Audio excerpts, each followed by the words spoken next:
Obrigado.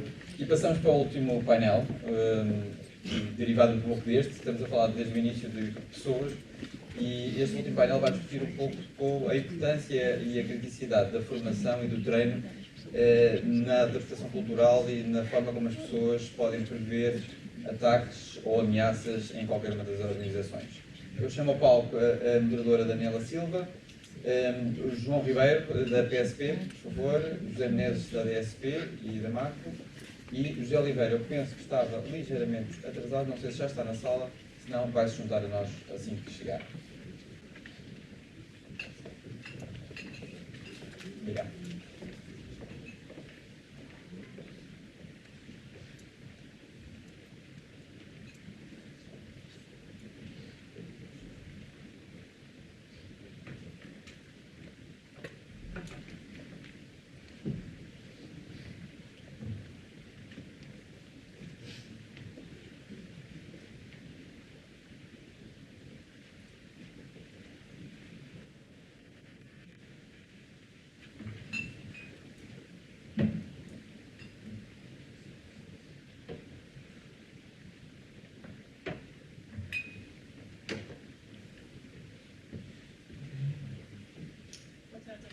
Obrigada desde já por terem aceito este convite.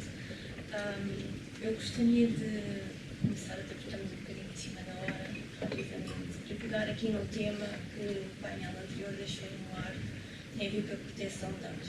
Nós estamos com organismos, mesmo os mais tradicionais, cada vez mais digitais, bem, alguns deles afetam diretamente a segurança das pessoas e muitos destes ataques que nós temos tido cibernéticos têm a ver com o roubo de dados. Na vossa opinião, temos ou não consciência destas ameaças? Estamos preparados para resolver estes ataques cada vez mais inteligentes? Não sei se quer começar. Pronto, antes de mais, queria agradecer ao Scott o convite e à Microseguro e também felicitá-los pela organização deste evento, que, pelo que se vê, está a ser um sucesso. Se estamos preparados para estas ameaças, vou falar em termos do setor privado, obviamente, do meu setor e mais da nossa empresa. Obviamente que aqui em Portugal nós temos uma falha, é o que é. Não há volta a dar. É uma falta de cultura de segurança, quer nas empresas, quer no país em geral. E a minha empresa não é diferente. Apesar de ser uma empresa alemã, também tem alguns potenciais para melhoria, digamos assim. No entanto, nós conseguimos minimizar,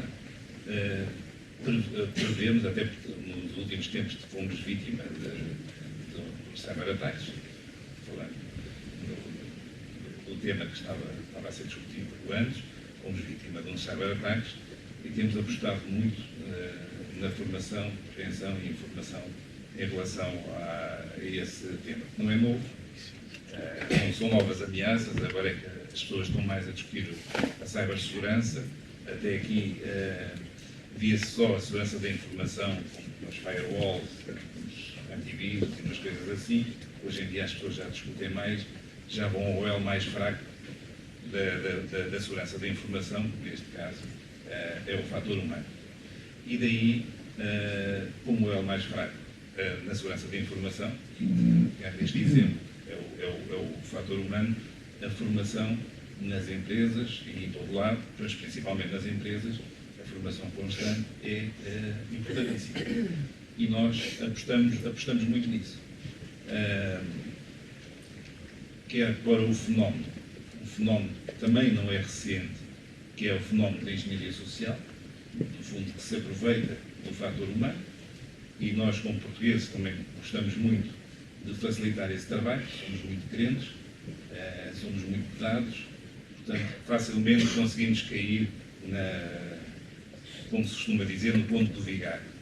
Não é? Como se sabe, a segurança, a engenharia social, aliás, é alguém que tira proveito de outra pessoa, de sacar informação, etc. Mas há várias formas de utilizar a engenharia social e mais uma vez, nós como portugueses gostamos muito de falar do nosso trabalho, gostamos muito de princípio, em fóruns, se calhar que não devíamos estar a abordar temas confidenciais ou que não devessem ser públicos, não é? Portanto, a formação neste aspecto para criar a tal consciência de segurança, a cultura de segurança nas empresas é muito importante, e isto é uma forma de preparar as empresas para estas ameaças. Sim, principalmente mitigar estas ameaças internas. Não é? O Covid começou-se a verificar esta política de trabalho híbrido, de teletrabalho, em que muitas empresas nem sequer estavam preparadas para a atribuição de VPNs, a passagem das palavras-passes, e isso acabou por também dar aqui uma abertura para que muita coisa acontecesse. Certo. E as empresas têm que apostar cada vez mais nessa sensibilização, não só na criação ou seja, no software, no desenvolvimento de software para essas ameaças, mas também na criação de uma firewall humana. E a firewall humana só se consegue dando formação às pessoas, muita formação, até posso-vos dizer, nós temos departamentos sensíveis que a minha organização, a nível internacional, é vítima de tentativa de ataques de engenharia social quase diariamente. E a minha organização fez uma análise de riscos, quais são os departamentos mais expostos a este tipo de ameaça, e adotou como mínimos esses departamentos serem formados uma vez por ano, 2 vezes por ano, dependendo do departamento. Nós neste momento até temos um software que está sempre a formar as pessoas destes departamentos sensíveis. Como é que isso é possível? É um software que manda e-mails com links, mas é o próprio software que gera para ver se a pessoa detecta ou não detecta. Não é para depois perseguir a pessoa, é só para nós termos o registro e depois para insistir na formação, sensibilização e lutar com esta falta de cultura de segurança que nós, portugueses, temos. E a recepção da informação todos os colaboradores estão receptivos? Existe alguma iliteracia nesta questão dos ataques cibernéticos? Isto não é diferente dos outros. A formação, regra geral, as pessoas querem obviar quanto menos tempo possível. E se quiserem ter aproveitamento administrativo, melhor. Ou se puderem ter aproveitamento administrativo, melhor.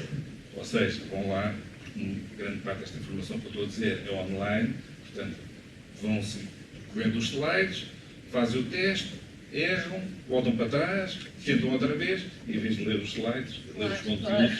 Portanto, isso é sempre somos portugueses. o problema. E com a rotatividade que as empresas têm, falta de mão de obra, é sempre, digamos assim, uma fragilidade, uma brecha que nós temos. Mas penso que nós estamos para lutar contra isso. Nos organismos públicos também temos essa consciência. Não sei se quer abordar também esta questão. Claro que sim. Antes de mais, boa tarde a todos e a todas. Agradecer em nome do Sr. Diretor Nacional, ao Microseguro e ao SCOT, pelo convite, ao Sr. Professor Bacelar Loureiro e ao Sr. Secretário-Geral, Dr. Lídio, este convite para este seminário. Obviamente, com uma perspectiva pública, tudo que tenha a ver com a informação, e quando estamos num patamar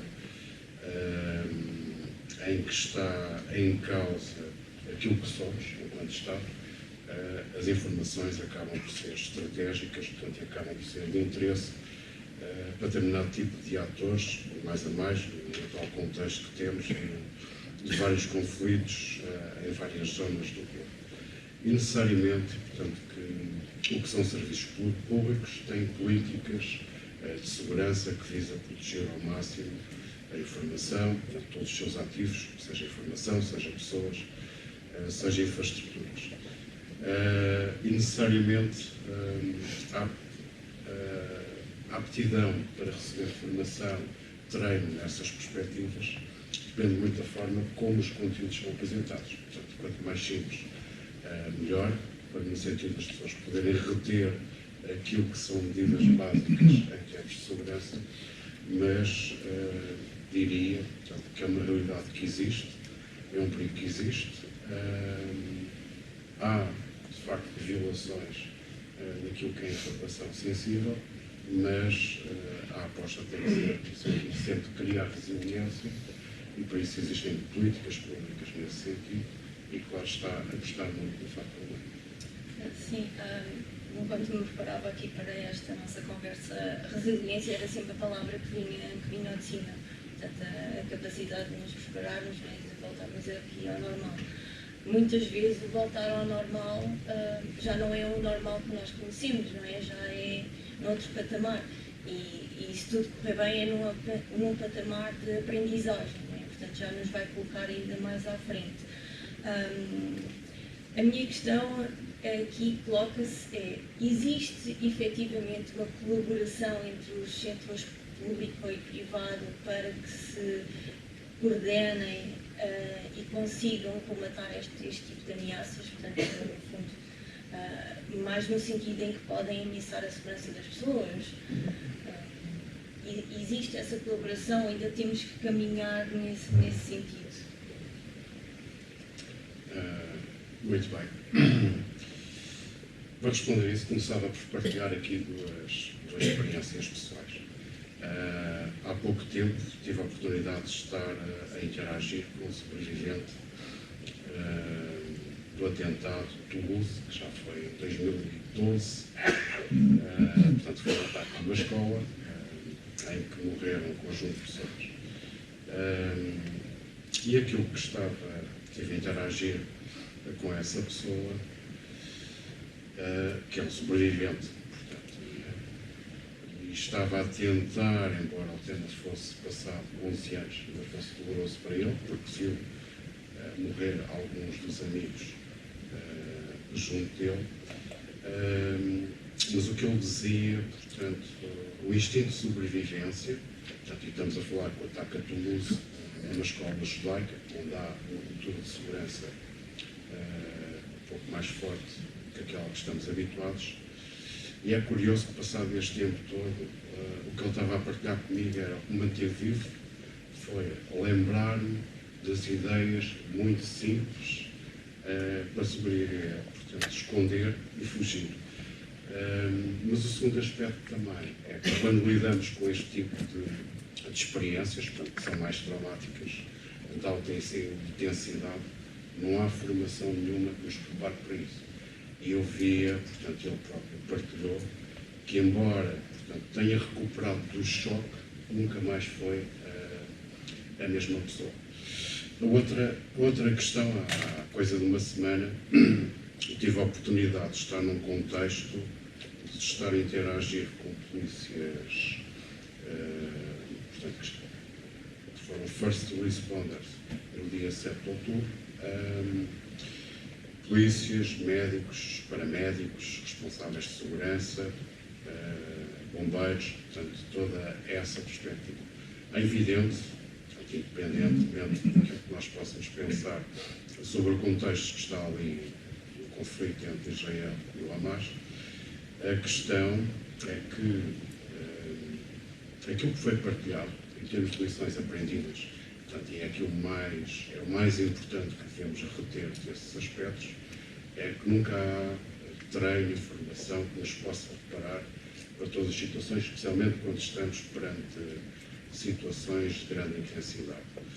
E o que eles partilhavam, e a lição que aprendi daquele contexto, quando estamos perante aquelas situações, foram 3 ideias muito simples. Quando estamos perante estes cenários, digamos, aqueles que são os líderes naturais que conseguem levar as outras pessoas a reagir, são as pessoas que nós devemos tentar, quando não estamos em situação de crise, tentar para que sejam os líderes. Não é questão de formal, de autoridade, que ocupe uma determinada cadeia ou estrutura, tem a ver muito com essa questão de quem é capaz de levar as outras pessoas a reagir. O segundo aspecto é tudo que tem a ver com o treino para lidar com situações de alta intensidade. Portanto, estou a falar deste contexto podemos estar a falar de um sismo, já aqui foi falado, ou outras situações que acabam por mexer connosco. O outro aspecto teve a ver, portanto, nunca há nada que nos prepare para um conjunto de riscos. E a lição que eles estavam a tirar do dia 7 também, estas pessoas, era que, portanto, embora nós preparamos planos, tentamos tornar resilientes, ou seja, tentar antecipar ao máximo as situações, temos que ter também a capacidade, hoje em dia, de olhar para os riscos como sendo riscos líquidos. Líquidos no sentido de dar esta perspectiva de não termos uma abordagem cartesiana, de olhar para os problemas e tentar compor os elementos mais simples para termos medidas para responder a essas situações. E por fim, o último aspecto mais importante, portanto, é esse que vai à questão que estava a abordar, embora, portanto, naquilo que tem a ver, olhando ao contexto, infraestruturas críticas existam um estado de colaboração, digamos assim, daquilo que são entidades públicas, entidades privadas responsáveis por esses estados, a lição aprendida que eles transmitiram nessa perspectiva, portanto, considero altamente, é naquilo que tem a ver na relação a entidades públicas e privadas, quando estamos perante riscos de alta intensidade, como esta situação, temos que evoluir para um estádio que está acima da colaboração. Portanto, temos que evoluir para um estádio em que possa haver integração. Ou seja, as entidades públicas, os recursos são finitos, portanto, entidades privadas têm recursos, há de haver a capacidade de agir de forma integrada, utilizando os recursos para minimizar os riscos, porque, no fim de contas, o que vale é as pessoas. Portanto, e as pessoas é fundamentalmente aquilo que nós queremos proteger. E estas lições aprendidas que foram partilhadas há uma semana, achei interessante partilhar, porque achei que se adequava precisamente àquilo que estava a colocar. Sim, aliás, nós afinal estamos aqui num país à beira-mar de Pontal, não é? E há muitos ataques também são de natureza geopolítica, como vimos, e com origem não só ao que aconteceu no pós com a Ucrânia, antes da invasão do conflito com a Rússia, como agora também, muita preparação houve, não é, em termos de cibernética para eles conhecerem as infraestruturas onde poderiam efetivamente apontar. Pegando aqui, José Oliveira, obrigada por teres vindo. Relativamente aqui ao plano nacional, nós ainda há pouco tempo, falámos aqui também no simulacro, ainda há pouco tempo tivemos uma questão de simulacro aqui em Lisboa. Existe formação também, estamos a falar muito na área dos ataques cibernéticos, mas as infraestruturas críticas, não é, também dependem muitas vezes de forças da natureza. E o que é que nós temos formação nesse sentido, temos formação que podemos dar às pessoas para atuarem, para as empresas também terem algum cuidado naquilo que é os seus servidores, os seus dados. Bom, antes de mais, muito obrigado pelo convite. Também quero agradecer ao professor Gonçalo Gouveia, Cláudio Lopes, e em nome do Sr. Presidente da Autoridade Nacional de Emergência e Proteção Civil, que tem um duplo chapéu, e também ao Presidente do Conselho Nacional de Prevenção e Emergência, entidade na qual eu agora me integro. E também queria pedir desculpa pelo atraso, já tinha um compromisso antes, que se atrasou ligeiramente. Mas, portanto, enfim, a questão é relativamente àquilo que refere. Nós, portanto, em termos de proteção civil, e como começou a referir, não sendo já agora, digamos, a entidade que eu estou aqui a representar, em termos de Autoridade Nacional de Emergência e Proteção Civil, mas também lá passei, os planos de emergência estão muito vocacionados sempre estiveram muito vocacionados para a lógica da resposta, embora atualmente, digamos, as normas e os critérios técnicos imponham que eles também tenham medidas preventivas ou de mitigação, mas tipicamente a um outro nível, não tão ligados à própria lógica da formação ou dos funcionários que as integram.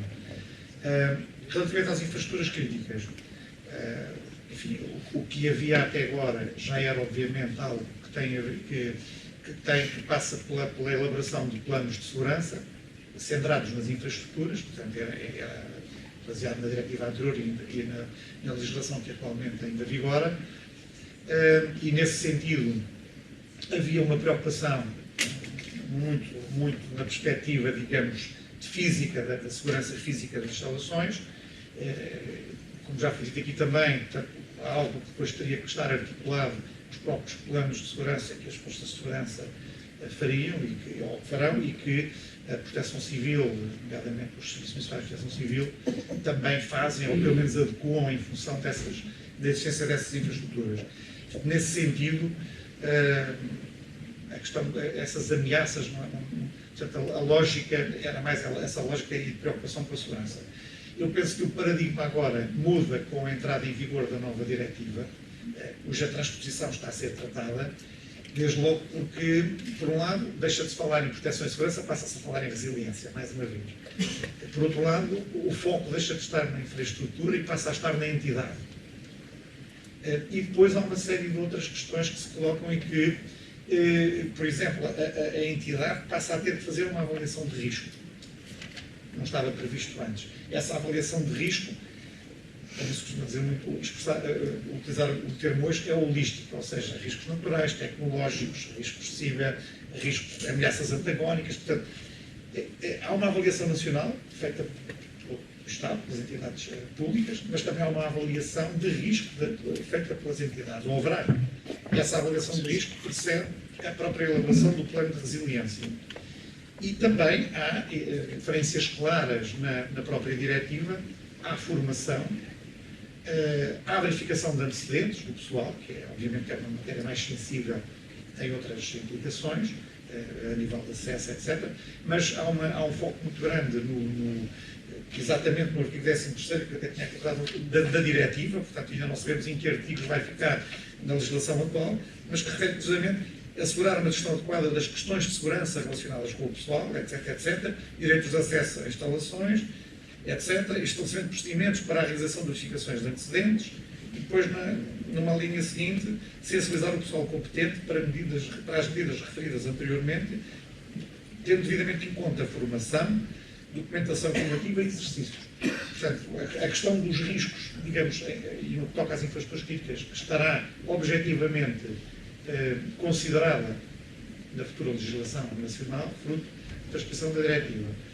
É importante, e aqui também é referido, de facto criar essa cultura de segurança que passa não só por elaborar planos, mas depois também por os exercitar.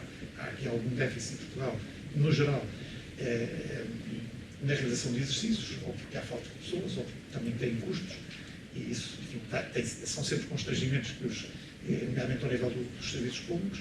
Algumas empresas já não estão estão um patamar acima, digamos, do que estará o Estado, mas estas infraestruturas têm que ser essencialmente detidas pelo setor privado, penso que também não terão esses constrangimentos a esse nível. E, portanto, enfim, não sei se respondia mais ou menos àquilo que...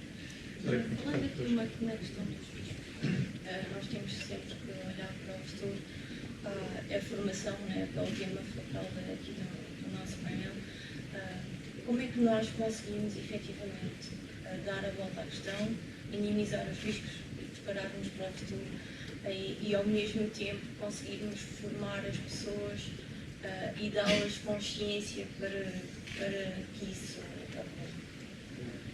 Eu aqui diria também, e agora já um pouco também no chapéu da Proteção Civil, há aqui como diz o provérbio, de pequenino se torce pequeno, e portanto a questão da cultura de risco penso que é uma questão também de gerações, e deveria começar, e deve começar desde cedo. Devia começar nas escolas, obviamente é algo que também merece a preocupação, mas especialmente tem os seus constrangimentos e as suas dificuldades, desde logo ao nível do Ministério da Educação e na forma como os currículos escolares são elaborados. E depois é evidente que é algo que vai tendo que ser seguido também e acompanhado realmente pela cultura das empresas e dos organismos do Estado. Eu até costumo dar um exemplo do que é essa cultura de risco, por exemplo, nas escolas. Não é? Nós aqui no passado tínhamos muito pouca ou nenhuma, tínhamos muito poucas situações nas escolas públicas em que havia exercícios ou simulados. Agora, pontualmente, desde há uns anos atrás, a Proteção Civil começou a exercitar o Sistema Nacional de Terra-Trem, envolveu o Ministério da Educação e tem havido, digamos, muita adesão da parte das escolas. A própria legislação de segurança contra incêndios, que não tem a ver só com um tipo de risco específico, começou também, por lei, a obrigar a simular os exercícios, e no caso das escolas são anuais, e isso também entra um pouco na mentalidade. Mas se nós pensarmos, por exemplo, nos Estados Unidos há escolas em que há exercícios mensais, sem aviso, e os exercícios hoje é de confinamento, um ataque terrorista, e as pessoas têm, digamos, o objetivo do exercício é confinamento na escola, outro exercício é um sismo, outro exercício é um incêndio, praticamente todos os meses há um exercício. É evidente que quem cresce nesse ambiente, cresce a perceber a importância que tem esses exercícios, até porque as crianças não estão sempre na mesma sala, por vezes, não é? Portanto, habituam-se a lidar com esses exercícios em salas diferentes, com professores diferentes, e isso vai acontecer de uma forma, digamos, sem aviso. Não está lá o calendário a dizer amanhã há exercício, independentemente depois de haver formação. Portanto, esta cultura de risco é uma cultura de risco que muito tempo a mudar e tem que ter mais, digamos, da parte do Estado e ao nível do ensino tem que ter mais, tem que ter uma aposta ainda maior. Há outra vertente, enfim, que tem a ver com a cultura ciber. Quando nós falamos aqui também das ameaças, não é? A engenharia social ataca muitas vezes a nossa curiosidade, o nosso desleixo, a nossa falta de formação. Na perspectiva física acontece, mas hoje em dia acontece mais na perspectiva cibernética. E, portanto, aqui é mesmo a própria Estratégia Nacional de Segurança de Ciberespaço e o Centro Nacional de Cibersegurança terão, digamos, têm um papel importante e têm tido na literacia digital. A literacia digital, hoje em dia, em termos de ameaças, é especialmente mais relevante do que estão mais ou menos para as organizações. Para a educação, tem que começar cedo, tem que começar na escola. Mais que não seja, também se já vê em muitas organizações, principalmente, por exemplo, a banca, não é? Que gera dados, em que nós antigamente podíamos pôr uma password, 1, 2, 3, 4, não é? Hoje já obriga a determinados caracteres e que no fundo é uma forma de segurança. E sem querer estão obrigando as pessoas, estão a formá-las e dar-lhes uma consciência daquilo que pode ser algo que está a proteger, não é? Às vezes até é uma chatice porque tem que se pôr um caractere, mas na verdade é uma forma de proteção. Mas eu aí diria que sim, é verdade, não é? Desde que as pessoas não ponham uma password depois num post-it. Exatamente. E eu só intervim também para dizer uma coisa, quer dizer, eu acho que de facto eu não tenho propriamente experiência, mas posso falar pontualmente, que será, é relevante para as empresas, e deviam ser para as empresas, não sempre para o setor privado, mas também para o setor público, fazer testes de vulnerabilidade. Há empresas que os fazem mais especialmente na área ciber, mas não devia ser só na área ciber. Não deveria haver pruridos em que houvesse esses testes de vulnerabilidade, ou seja, que alguém explorasse as próprias ameaças, as próprias vulnerabilidades da empresa, e há empresas que o fazem, para se perceber até que ponto é que somos vulneráveis. Não é? Porque, de facto, eu diria que é a velha história de só nos lembramos de Santa Bárbara quando ouvimos o programa. E, portanto, às vezes é preciso evidenciar a fragilidade e a falta de cuidado que se tem nas organizações, porque é um trabalho, é uma seca, como se costuma dizer, não é? Andar-se sempre a fazer isto, e, portanto, mas isso é cultura. E por vezes percebemos, quando o problema acontece, é que nós percebemos que os pequenos minutos que perderíamos de vez em quando não são nada comparados com o que vai resultar num ataque e depois de todas as consequências que isso provoca. Quer em termos financeiros, quer em termos temporários. Portanto, resumindo, aquilo que nós deveríamos fazer era efetivamente dar mais formação às pessoas, se calhar experimentá-las um bocadinho mais, não é? Como ali o José António fala que saem e-mails para verificar se as pessoas têm ou não consciência de que estão a fazer, e à parte disso também formar desde pequenos na educação, formar as nossas crianças para que elas também estejam muito mais sensíveis, não é? Porque também é uma fragilidade que nós temos da sociedade, porque nós não conseguimos, nós somos mais antigos que o Google, não é? Portanto, há alguma passagem por falta de conhecimento também não conseguimos estar a acompanhar. Portanto, acho que é um tema bastante que temos que aprofundar em todos os organismos, públicos ou privados, e formar as pessoas para que efetivamente estes ataques e estas ameaças venham a ser cada vez menores e a ter cada vez menos impacto. Não sei se, como estamos em cima da hora, não sei se querem ter mais alguma... Só para culminar aqui com uma situação. Em relação, isto está tudo relacionado, o que foi dito, com uma falta de cultura de segurança que eu mencionei há pouco, não é? Nas organizações, em termos gerais, regra geral. Nós, na nossa organização, não temos, quer dizer, temos potencial de melhoria, mas tentamos estar sempre, como digo, sempre a testar e sempre a explorar, como estava aqui a engenheiro a dizer, sempre a explorar as nossas fragilidades. Daí o curso Total Software. O que acontece hoje em dia nas empresas é que falou nos manuais de autoproteção. Os manuais de autoproteção, por vezes, não são mais do que outra morta que fica arquivada num sítio qualquer e nenhum colaborador sabe. Daí a importância da formação e da informação em relação a este tema. Também os simulacros. Os simulacros não é mais do que formação e também explorar as nossas fragilidades. Vamos detectar onde é que nós estamos vulneráveis e vamos tentar aplicar medidas para comatar essas falhas. Neste momento eu tenho, de norte a sul, simulacros em todas as lojas. Portanto, e algumas empresas, a minha não é a única seguramente, principalmente as multinacionais, que têm uma cultura não portuguesada, não é? Os anglo-saxónicos são Exatamente. Portanto, nós tentamos cumprir com essa estratégia. Em relação à relação do público ao privado, eu não queria deixar passar também sem dizer uma ou duas coisas. Eu sei que estamos em cima da hora do almoço, eu peço desculpa. Embora haja sectores,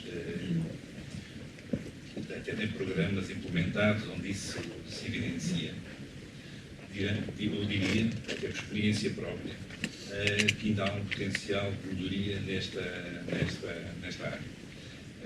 Em Portugal funcionamos mais uma vez muito com base no amiguismo.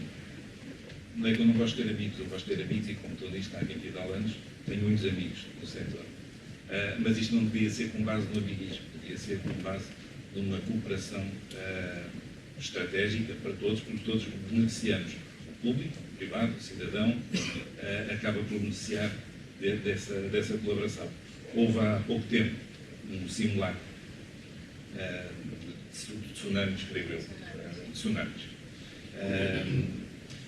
Eu gostaria de saber, quantos estão aqui, é que sabem onde é que é o ponto de encontro em caso de tsunami no Caixilé. Não foi divulgado. As pessoas que frequentam, não sei se no metro sabem qual é que é o ponto de encontro das pessoas que estão no Caixilé. Não sabem. Puseram lá um sinal, porquê? Porque agora os tsunamis, as intempéries, estão a aparecer aí, puseram lá um sinal lá ao cimo, do Largo de Caldas, e as pessoas quando passam por lá é que vão ver, olha, aqui é um ponto de encontro de tsunamis, está lá escrito. Não é? Quem é que sabe que se ouvir as sirenes na zona costeira, aquilo é para evacuar para algum sítio? Se nas empresas é o que é, quando as pessoas ouvem as sirenes, continuam às compras. Portanto, na zona costeira estão a ver o cafezinho. Portanto, temos de tomar aqui nota para Peço desculpa. a divulgação de chegada à informação, não é, à população, que é extremamente importante, principalmente nesta questão da segurança, até porque, não é, dizem que está iminente, não é? Pode acontecer a qualquer momento um novo tsunami aqui na zona.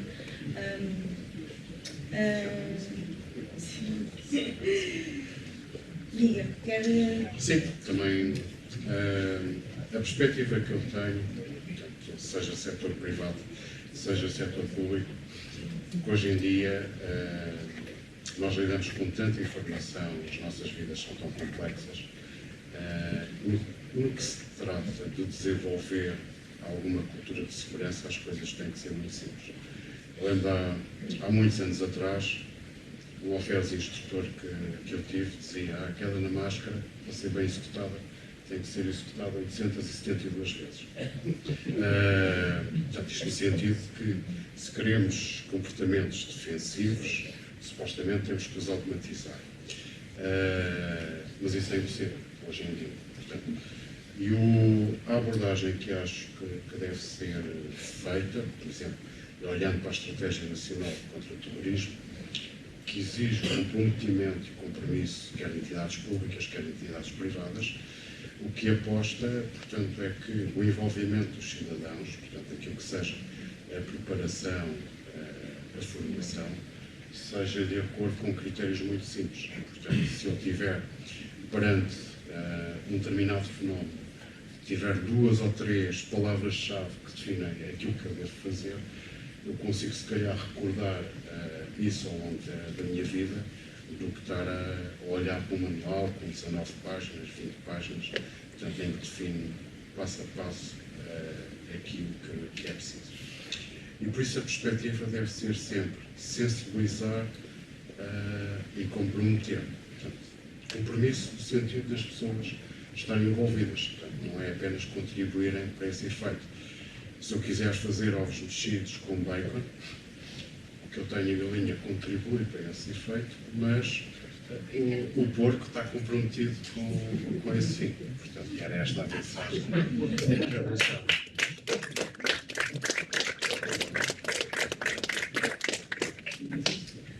Muito obrigada a todos por terem assistido ao dia de hoje. É uma honra estar aqui a representar o Proseguro. Resta-me agradecer também aos 3 por terem comparecido e espero vos ver em eventos futuros. E não sei